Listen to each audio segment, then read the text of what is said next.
Back from Walking Dead. This is episode 16 of season 11. So it's another mid-season finale. This is the final episode of part 2 of the final season. Only 8 more episodes of the show left after this. I believe they've said October is when the show's going to come back for its last 8. I think that's right. So it's actually going to be like half a year of waiting, which is quite a lot. But obviously they're going to be filling the gaps with Fear the Walking Dead coming back. And I think Tales of the Walking Dead is also going to be airing during that time, of which we got like a little sneak peek posted, I think. After this episode initially aired, I have seen the trailer for Tales of the Walking Dead, which is going to be quite an interesting thing. So yeah, I'm excited to see what's going to kind of go down in this episode. Given it's kind of a finale of sorts, I'm expecting some pretty big kind of twists and turns, maybe losing a few people. We'll see.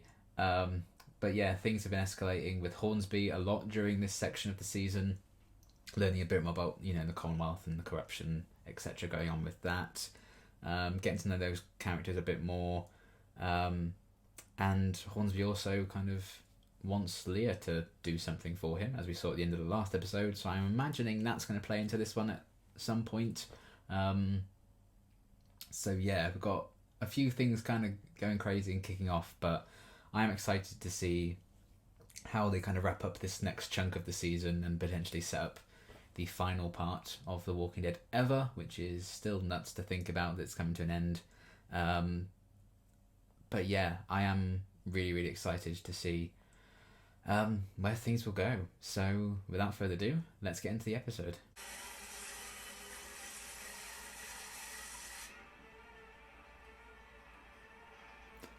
Sure, okay.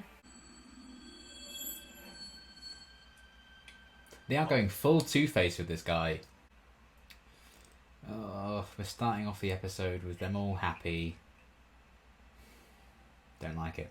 This place pushes on people to keep things the same. I just worry they'll keep pushing till we all break. Yeah, sounds about right.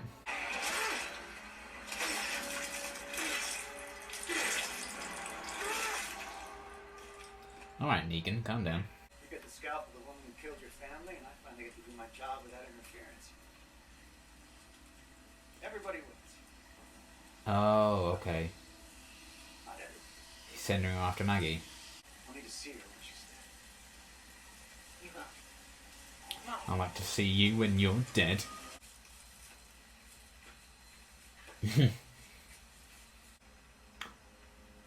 Oh. Of course. It's not going to end until I end it. And I got no doubt you will. He doesn't exactly trust me. But I'm starting to. Oh, damn. You saved him. I will never forget that. Damn. You have big balls, Maggie. I got you. And I got your boy. Oh, damn. Huh. Character development. That ain't a sign from the man upstairs. Yeah, what is with all the bugs and shit?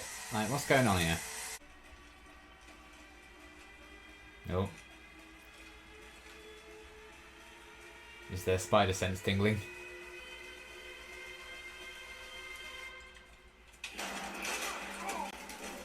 Oh boy. Oh shit. Oh god, well. This has gone horribly. Oh!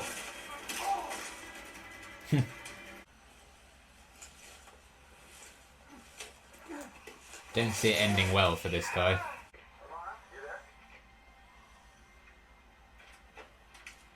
No. You ain't here anymore. There's a $50,000 surplus. Wow, that's great. How about starting a scholarship fund for less fortunate families? Any extra funds go right back into the event. It's our biggest day of the year. Sure. 50,000 there? I understand. You You really know. should get going. Why help the underprivileged when you can have a better party, eh? I don't know what I'd do without you, Max. I know what she'd do without you. Thrive. Oh god. Who's gonna catch her? Oh good. I didn't. It's the worst person in the world. Why don't you go get word to her for me? Her only child. Who's a little shit? I got it. It's okay. That's fine. Always clumsy after one too many afternoon coffees, you know.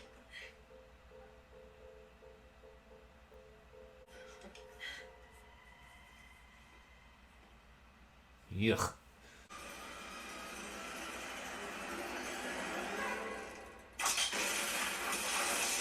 Oh, awesome.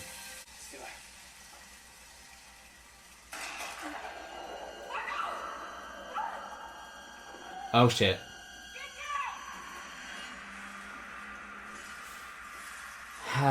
Yeah. I mean, that would have been too easy, wouldn't it? Well, F in the chat for Marco. Oh man, that's nasty. Was nasty. What is it? Leah. Ah, yeah. Just got personal. I think we should split up. A little more ground. Well, if anyone's going to find her for the most dramatic purposes, it's going to be Daryl. I'll find you. Go.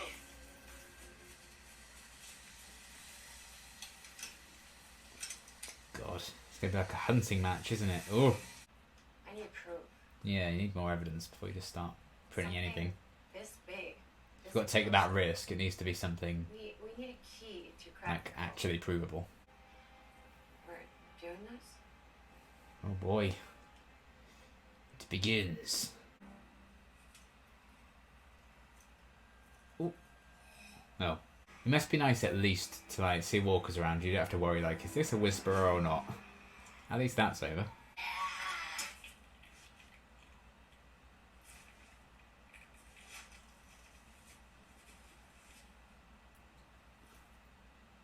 Oh, I'm expecting a jump scare. Oh god! Michael Myers?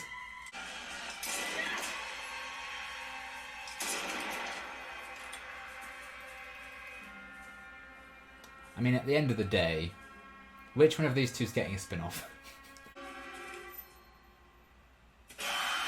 Oh! Jesus.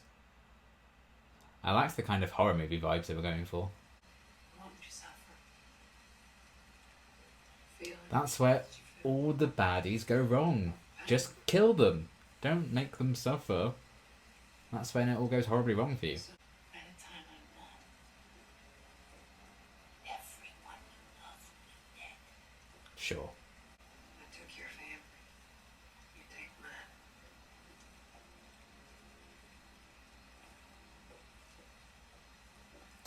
Nature has a way of taking care of these things. It's not nature. Is Leah forgetting, like, she killed the leader of her so-called family? Oh!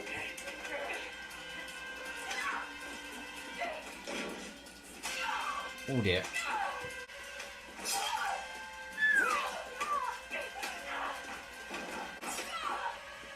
Oh! Christ. Oh dear.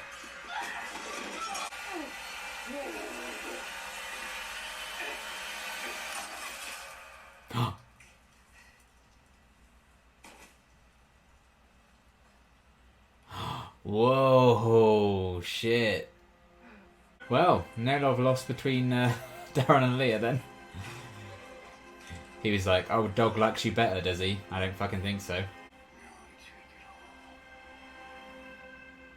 Yeah, he seems a bit angry. We've always known how far Daryl will go for his family. That's just more proof, really. I mean, yeah, you've made some steps with Maggie, but I think Herschel probably needs like another 6 or 7 years.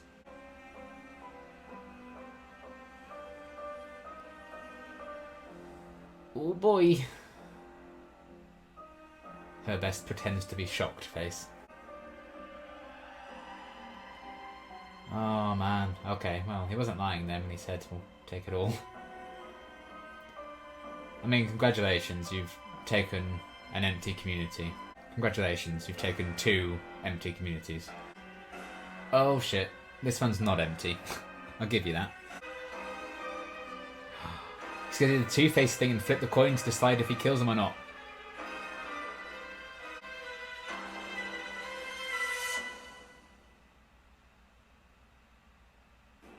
Oh, rude. That guy's got to go. Okay, a very good mid-season finale. I thought, a few things got wrapped up. Mainly the whole stuff with Leah and the Reapers now is, I think, fully put to bed. And yeah, the Commonwealth now having control of Alexandria and Hilltop. That's going to be, I guess, the big deal going into the last 8 episodes of the show. And the beginning of kind of the uprising as well, with them publishing, the expose on the Miltons. And I'm looking forward to seeing how that all kind of unfolds in the final little arc of the show. But I really enjoyed kind of everything we had going on with this one. Everything in the chat for Marco, first and foremost. He's been around since season 9, I think. I feel like he was around from the time jump onwards, so he had a good innings. A couple of 2.5-ish seasons, I guess. But I guess if anyone had to go, sorry Marco, I'm sure you're nice enough if they'd ever actually given you much of a character. But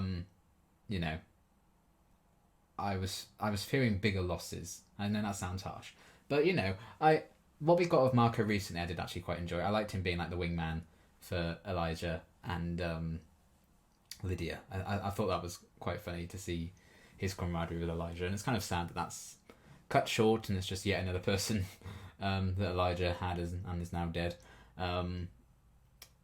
So yeah, we got a few good moments from him recently, but they tend to do that when they're about to kill people.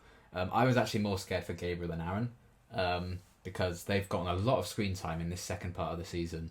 And normally when they get a lot of screen time, that means that, someone's about to die. But they didn't. They both got shot, but then they just kind of walked it off because they're absolute badasses now.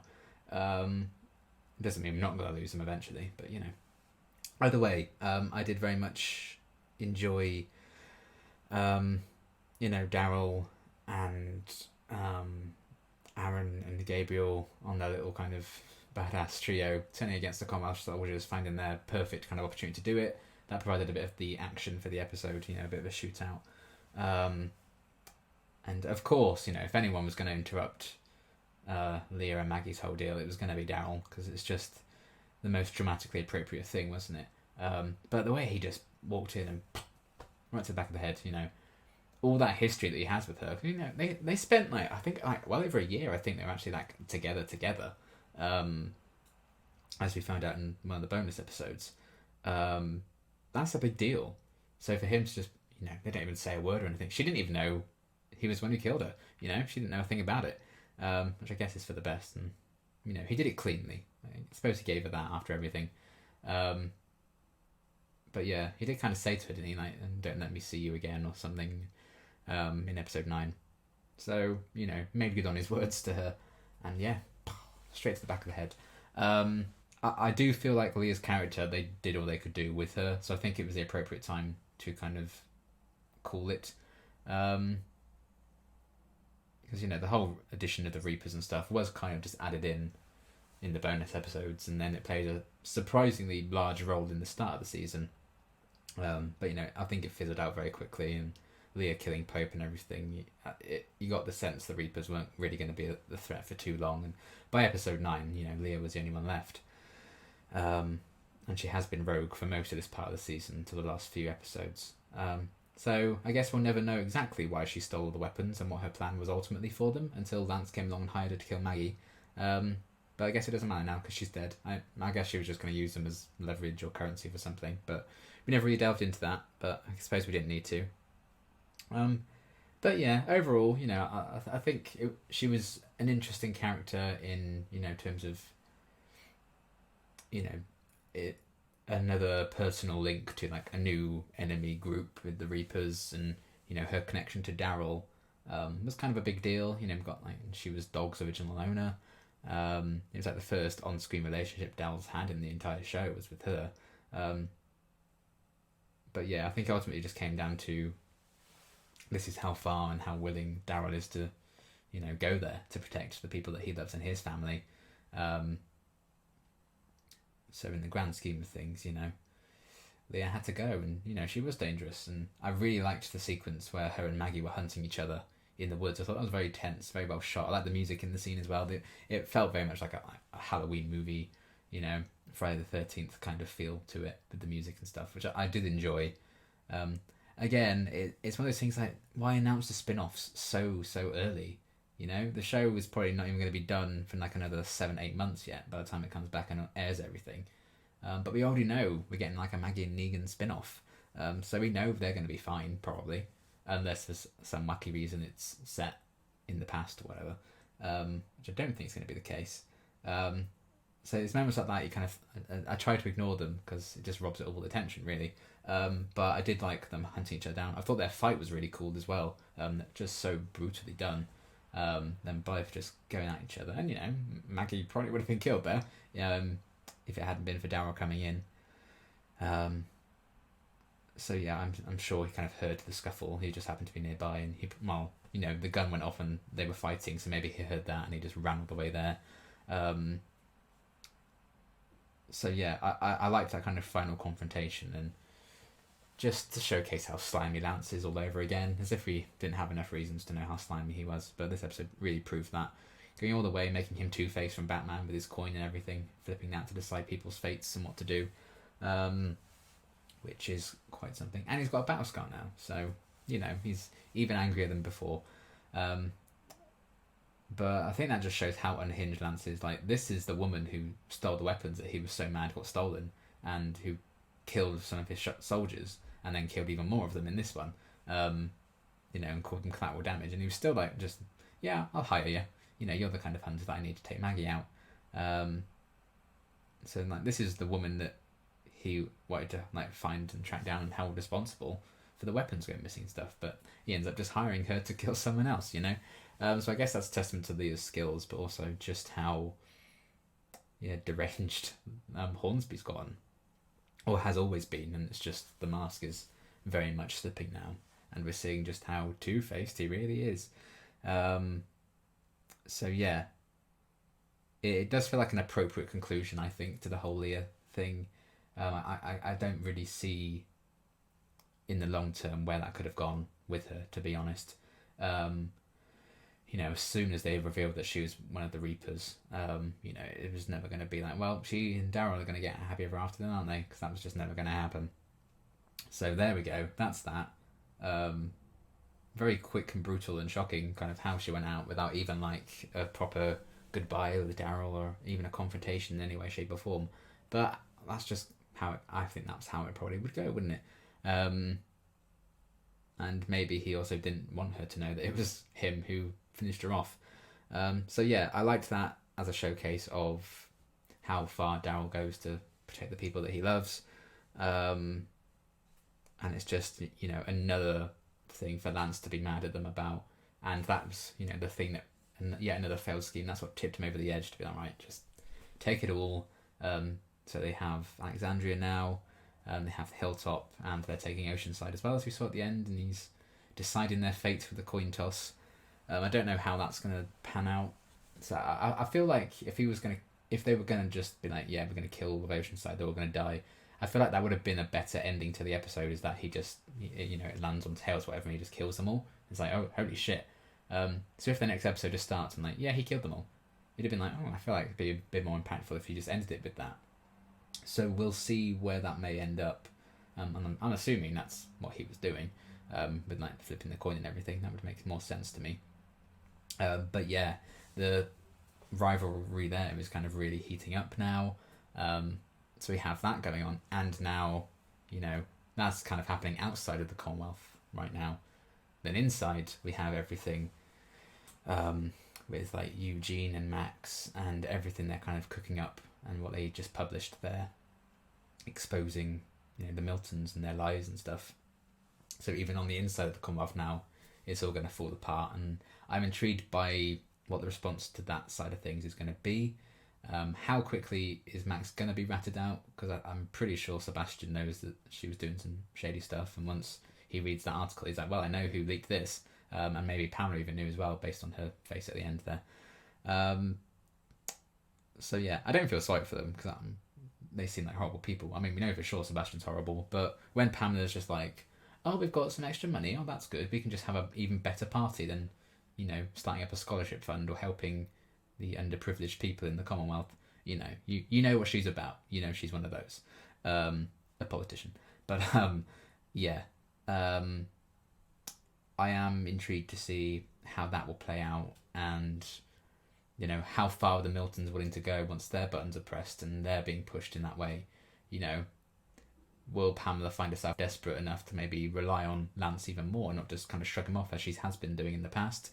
Is he going to kind of help out with that? Is that going to be a very separate thing altogether? Are they going to successfully kind of overthrow them and kind of get rid of them? Or is the corruption going to continue somehow and we lose people in the process? Many different ways it could go. But the stage is set for quite the final battle. The fact that this is happening and there's still 8 whole episodes of the show left, it feels like this is the kind of thing that might happen, and then it's like, well, we've got another 2 episodes or something. So exactly how this is going to play out, we still have 8 whole episodes for things to happen. I'm really intrigued by, so I'm looking forward to seeing where that side of things goes with that. And yeah, I'm liking Max a lot. How far she's willing to go to kind of get that information, and she was just like, yeah, screw it. We need to make some changes. And I understand her nerves and everything. But yeah, I am scared for her, because I think it's going to backfire, especially because they showed all happy with Eugene at the start and they seem to be in a good spot. And now she's kind of helping them out. I feel like she might pay the ultimate price for that, which ain't going to be great. And then Mercer would be super pissed as well.